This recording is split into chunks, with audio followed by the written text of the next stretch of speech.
Hey everyone, my name is Spencer Nelson. I'm a senior product manager here at UpKeep, and this week I am super excited to be sharing mobile cycle counts with you.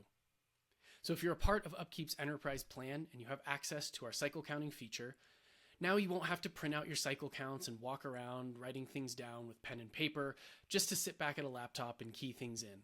You can just bring your phone and count on the fly. So let's dive into it. From my UpKeep home screen, I'm going to hop over to this More menu in the bottom right,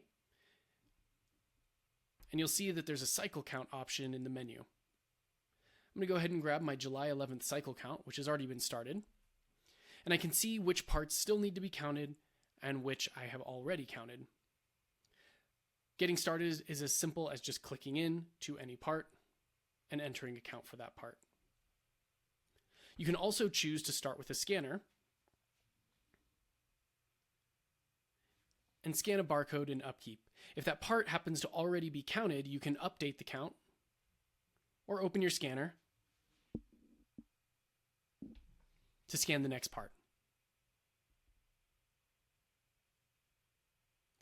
When your cycle count is done, you'll need to go back to your desktop to review the cycle count, confirm that the expected counts match what was actually counted, do any recounts as necessary, and then submit that cycle count to have your part quantities updated.